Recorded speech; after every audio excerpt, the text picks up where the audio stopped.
అయిపోయింది. బాగా ఆకలిగా ఉంది. ఇవాళైనా అవ్వ కోడి మాంసం వండి పెడితే బాగుండు.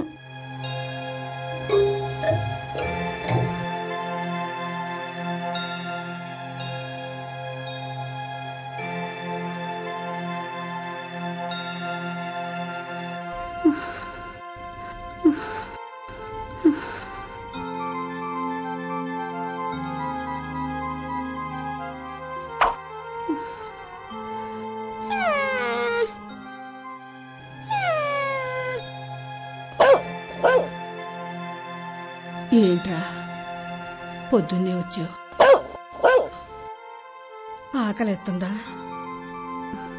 నన్ను తినే, నీ ఆకలి పోద్ది, నా సమస్య తీరిపోద్ది.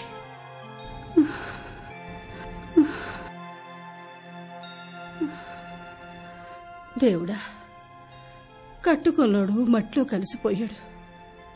కన్నోడైనా కలు గంజ పోతాడనుకున్నా. ఈ పల్లెటూరులో పని పాట లేకపోయానంటూ ఈ ముసల్దాన్ని వదిలేసి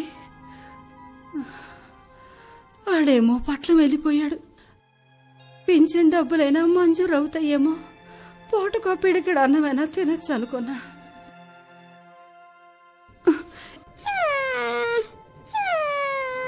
ఎందుకురా నా మొక్కలకు సొత్తావు?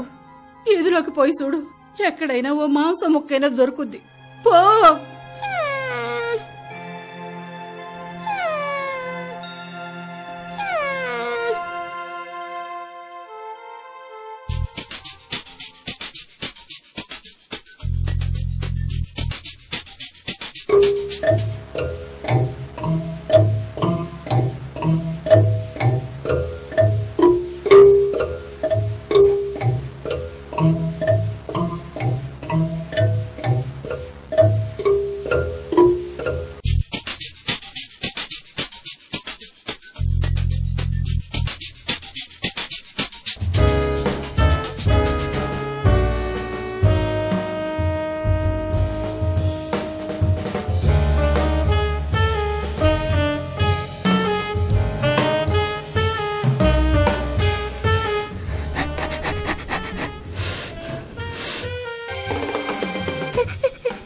బలబలి మాంసం ముక్క.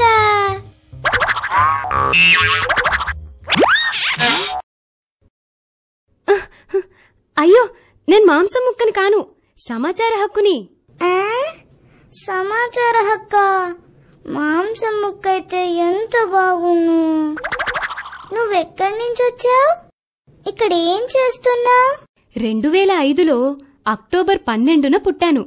ఈ ఊరిలో నన్నెవరూ అంతగా పట్టించుకోవడం లేదని పడుకుని నిద్రపోతున్నా. అది సరే కాని సమాచార హక్కు, అసలు నువ్వేం చేస్తావు?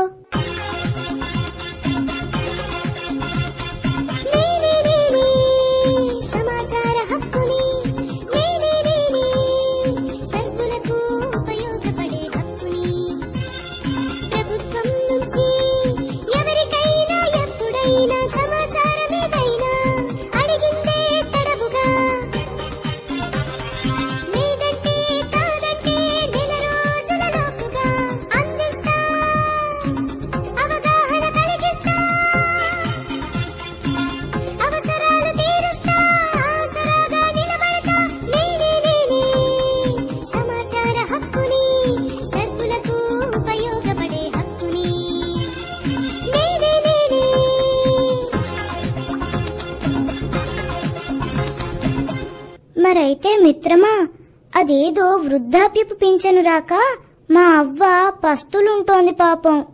పింఛను ప్రభుత్వం నుంచి ఎందుకు రాలేదో నువ్వు చెప్పగలవా?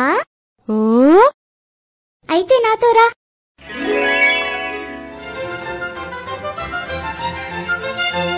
ఎరా రాజా, మాంసం ముక్క దొరికిందా? మాంసం ముక్క దొరకలేదు, సమాచార హక్కు దొరికింది. అవ్వా, ఇదిగో. కంగారు పడకవ్వా, నీకు పెన్షన్ మంజూరు కాలేదటగా? అవును తల్లి, దరఖాస్తు చేసుకుని 3 నెలలయ్యింది. ఇంకా అతిగతి లేకపోయా. అయితే నాతో రా, సమాచార అధికారిని అడుగుదాం.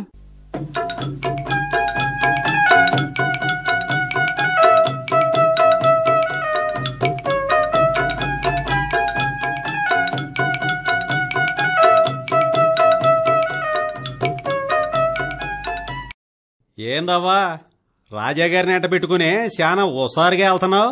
యాడికి? నాకు పింఛన్ ఎందుకు మంజూరు కాలేదో తెలుసుకునేందుకు వెళ్తున్నా నరసింహులు. నీకు నాకు సమాధానం చెప్పేవాడు ఎవడున్నాడని తెలుసుకునేందుకు. ఇదిగో ఈ సమాచార హక్కు ఉందిగా మనకి. మనం దరఖాస్తు చేసుకుంటే ఏ కార్యాలయంలోనైనా సరే మనకు కావలసిన సమాచారాన్ని 30 రోజుల్లోగా ఇచ్చి తీరాల్సిందేనంట. మరి దరఖాస్తు ఫీజు ఏమైనా చెల్లించాలా? పేదోళ్ళేమీ చెల్లించక్కర్లేదంట, కానీ ఇతరులు మాత్రం 10 రూపాయలు ఫీజు చెల్లించాలంట. అది సరేగాని నాకో సంగతి చెప్పు. నువ్వు దుకాణంలో సరుకులు కొంటే అక్కడి షావుకార్ని లెక్కలడుగుతావా? మీ ఇంటికొచ్చి పాలు పోసేవాణ్ణి లెక్కలడుగుతావా? అదేంది? మా డబ్బుకి మేము లెక్కలడిగితే తప్పేంది? ప్రభుత్వం ఖర్చు చేసే డబ్బు కూడా మీదే మరి. అందుకే ఆ లెక్కల సమాచారం అడగాలి. అది మీ హక్కు. రేషన్ షాప్లో గోధుమలుంటే బియ్యం ఉండవు, బియ్యం ఉంటే కిరసనాయిలు ఉండదు.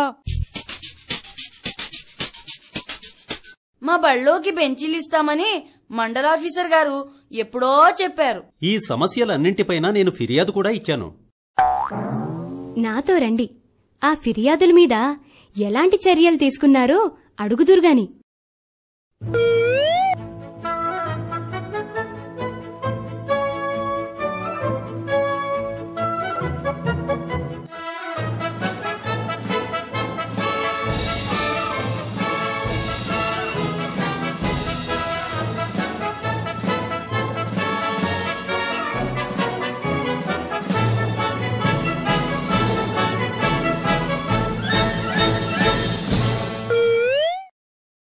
ఇదిగో కాగితం.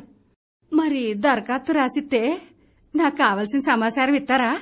ఇస్తారని చెప్పానుగా. అయ్యో, నాకు రాయడం రాదే. సాయం కోరి వచ్చిన వారికి ఎవరికైనా సమాచారాధికారే దరఖాస్తు నింపివ్వాలి.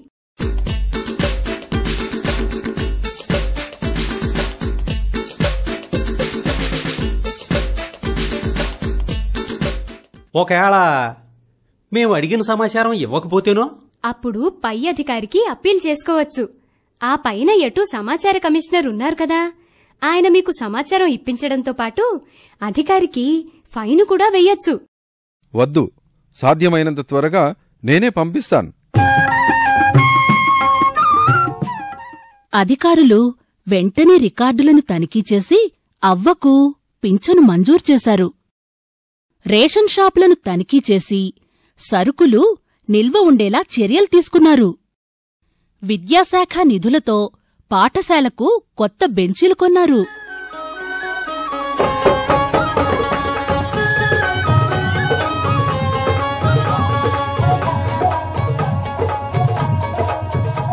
అవ్వా అవ్వా, భలే రుచిగా ఉంది మాంసం ముక్క. జీవితమే రుచిగా ఉందిరా రాజా. అందుకు కారణం సమాచార హక్కే.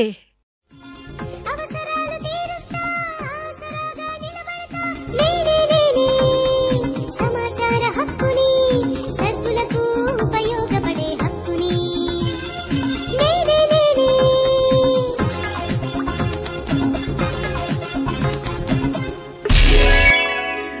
సమాచార హక్కు చట్టం ప్రజాస్వామ్యానికి పట్టం.